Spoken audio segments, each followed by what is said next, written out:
The mahogany door of their penthouse swung open with a force that made the expensive crystal chandelier tremble. Marcus Wellington strode in, designer shoes clicking against marble floors, divorce papers clutched in his perfectly manicured hand like a weapon he'd been sharpening for months. His jaw was set, his resolve absolute. 5 years of marriage, and he was done. Finished. Ready to reclaim the freedom he'd convinced himself he'd lost. But then he saw her. Sophia stood by the floor-to-ceiling windows overlooking the city, her silhouette backlit by the golden afternoon sun. She turned slowly, and that's when his world tilted on its axis.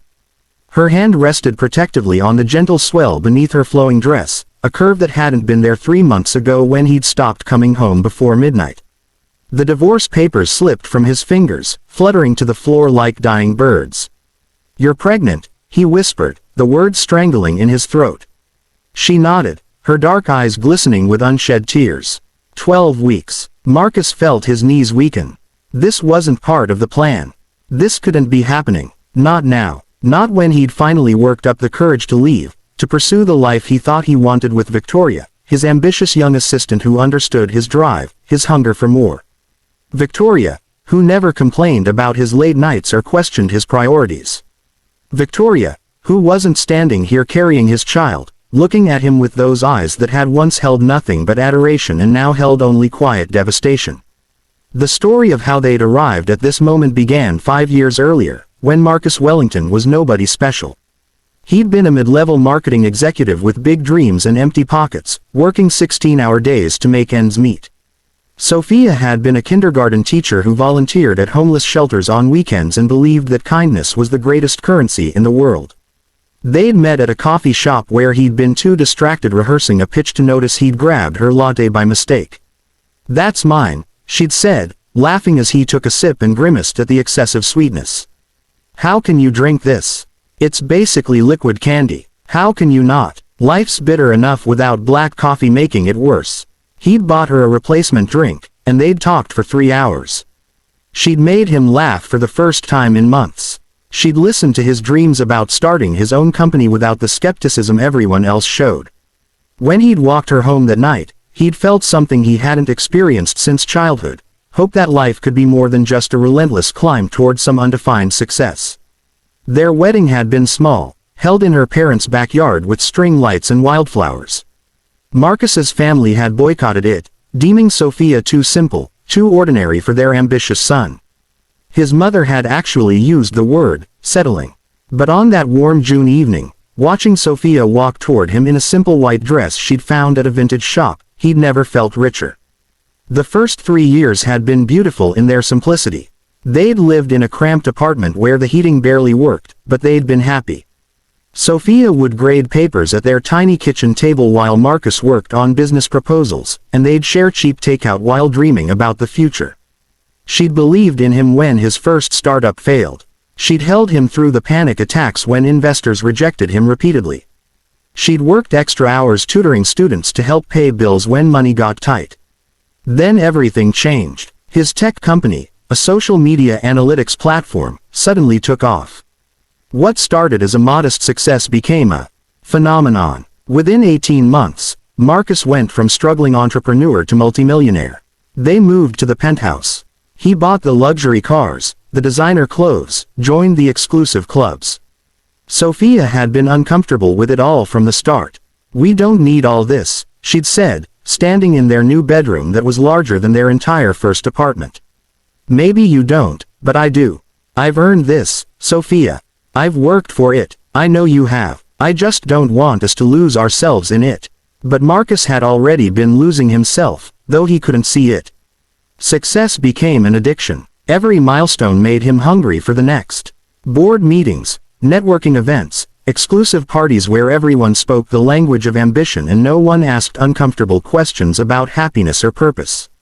Sophia tried to fit into his new world, but she was like a wildflower in a room full of orchids, natural and beautiful but somehow deemed insufficient. The other wives at corporate events would discuss their renovations, their personal shoppers, their spa retreats in Bali. Sophia would try to contribute stories about her students or the community center where she still volunteered, and they'd smile politely before changing the subject. Marcus started feeling embarrassed by her simplicity, though the feeling made him hate himself even as he couldn't shake it. Victoria had entered his life during this transformation. She was everything his new world valued: ambitious, polished, hungry. She worked late because she wanted to, not because she had to. She spoke about quarterly projections and market disruption with genuine excitement. And crucially, she looked at Marcus like he was everything, like his success made him fascinating, like his money and power were proof of his worth. The affair had started 6 months ago, though Marcus had justified it as not really cheating for the first few weeks since it had been purely emotional. Just drinks after work, just conversations about business, just someone who understood him in ways Sophia no longer seemed to. By the time it became physical, he'd already rewritten their marriage in his mind, casting Sophia as the obstacle to his happiness rather than the foundation of it.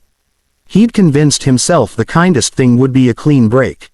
Divorce her, give her a generous settlement, let her find someone who wanted her simple life. She'd be fine, she was strong, and he'd be free to build the life he deserved with someone who matched his ambition. Except now she was pregnant. "How long have you known?" Marcus asked, his voice barely audible. 2 weeks. Sophia's hand remained on her stomach, protective and sure. "I was trying to find the right time to tell you, but you're never home anymore. And when you are, you look at me like I'm a stranger you're tired of knowing." The accuracy of her words hit him like a physical blow. "Sophia, you're here to ask for a divorce." It wasn't a question. She glanced at the papers scattered on the floor. "I've known for a while. The late nights, the distance, the way you flinch when I touch you. I'm not stupid, Marcus. You've already left. You just finally decided to make it official." He wanted to deny it, but the words wouldn't come. She deserved better than his lies. "There's someone else," she continued, her voice remarkably steady. "Isn't there?" Marcus closed his eyes. Yes. The silence that followed was suffocating. When he finally looked at her again, tears were streaming down her face, but her expression remained composed, almost frighteningly calm. "Do you love her?" He opened his mouth to say yes, to justify everything, but the word wouldn't form. Because standing there, looking at Sophia carrying his child, he realized he didn't know what love meant anymore. Was it the intoxication he felt with Victoria, the validation and excitement? Or was it what he'd had with Sophia before success had poisoned him, the quiet certainty that someone saw him fully and loved him anyway? "I don't know," he admitted. Sophia nodded slowly, wiping her tears. "At least that's honest." She moved to the couch and sat carefully, her hand never leaving her stomach. "I won't trap you, Marcus. If you want the divorce, we'll do it. I'll raise this baby on my own. I grew up without much money, and I turned out fine. This child will be loved, I promise you that. They'll have everything that actually matters." The implicit accusation stung because it was true. Somewhere in his pursuit of everything, he'd lost sight of what mattered. But pride and confusion kept him silent. "Can I ask you something?" Sophia's voice was soft. "When did I become not enough?" "Because I remember being enough once. I remember you saying I was the best thing that ever happened to you." "What changed? Was it really me, or was it you?" Marcus sank into the chair across from her, suddenly exhausted. "Everything changed. The business, the money, the people, the expectations. You stayed the same, and that was my failure." "No, yes, I don't know." He ran his hands through his hair. "You're still the same person I married, Sophia. Kind, genuine, content with simple things. But I'm not that person anymore. I've become someone who wants more, who needs more. We don't fit together anymore. Because I won't change who I am to match your bank account." "That's not fair, isn't it?" She leaned forward. "Tell me, Marcus, when's the last time you were actually happy? Not successful, not powerful, not impressive, but genuinely happy. Because I remember you being happy in our old apartment with cheap wine and takeout pizza. I don't remember seeing you happy once since we moved here." He wanted to argue, but he couldn't.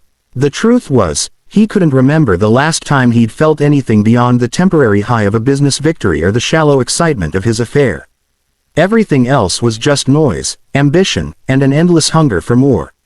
"I saw your mother last week," Sophia said quietly. "She came to the house while you were in Tokyo."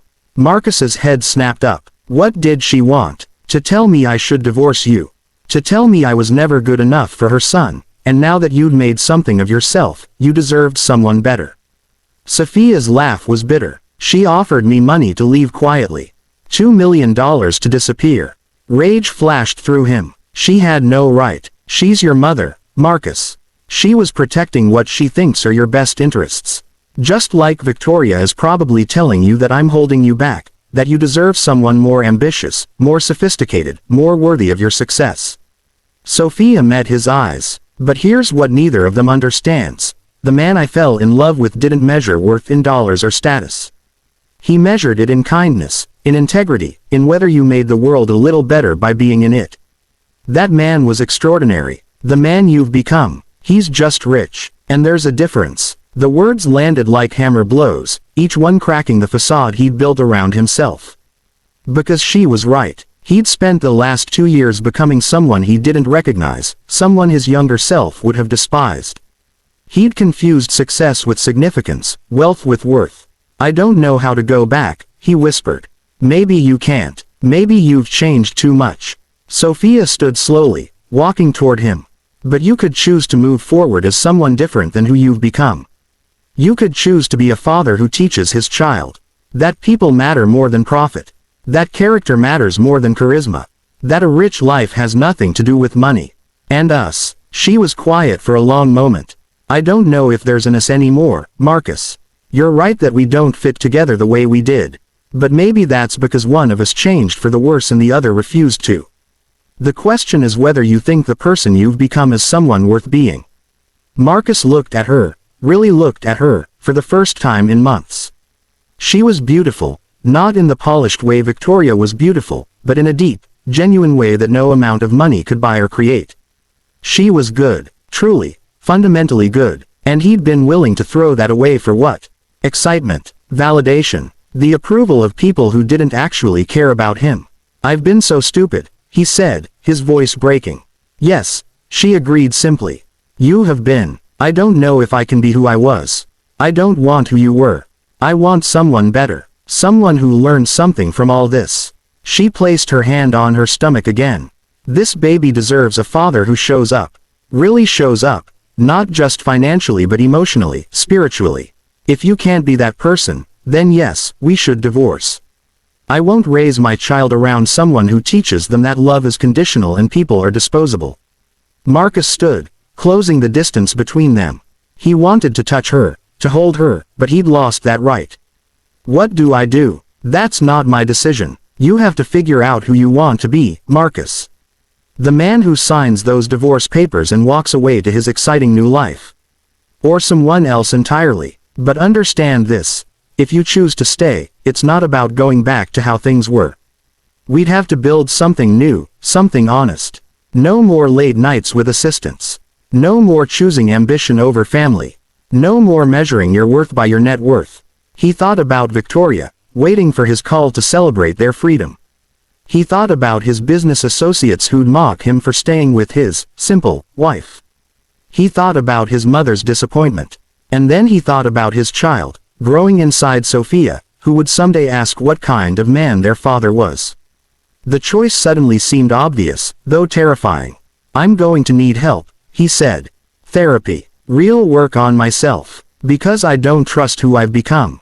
I know. And I don't know if I can ever make up for what I've done to you. You can't. But you could start making different choices from this moment forward. Marcus knelt down, looking up at her through tears he didn't try to hide. I'm sorry. I'm so incredibly sorry. For everything. For becoming someone you couldn't recognize. For betraying you. For almost throwing away the only real thing I've ever had. Sophia's hand touched his head gently. I know. Can we try? Can we build something new? I don't know. But maybe we can start by being honest. By you figuring out who you are without the money and success defining you. By both of us deciding if we want to be partners or just parents. She paused. And by you ending whatever's happening with her. Today. Now. If there's any chance for us, that ends immediately. Marcus pulled out his phone and, with Sophia watching, called Victoria. The conversation was brief and brutal. Victoria's anger meant nothing compared to the look of cautious hope on Sophia's face. The road ahead wouldn't be easy. Marcus moved into the guest room that night, understanding that forgiveness would be earned slowly, if it came at all. He started therapy the next week, began attending fewer networking events and more of Sophia's community center activities. He sold one of the cars and donated the money to her shelter. Small steps, but deliberate ones. 6 months later, when their daughter Emma was born, Marcus held her in the hospital room and felt something he hadn't felt in years: complete. Not because of any achievement or acquisition, but because of love. Simple, powerful, real love. Sophia watched him with Emma, and while their marriage was still healing, still uncertain, there was something new between them: possibility. The chance to build a life based not on what they had but on who they chose to be. "Thank you," Marcus whispered to Sophia over their sleeping daughter. "For what? For freezing my world when I needed it frozen. For making me look at what I was about to lose." She smiled, tired but genuine. "Thank you for choosing to look." They had a long way to go. But for the first time in years, Marcus Wellington understood what wealth really meant. It wasn't in his bank account or his penthouse or his business empire. It was in this room, in this moment, in the terrifying and beautiful chance to be better than he'd been. And that, he finally realized, was worth more than everything he'd almost thrown away.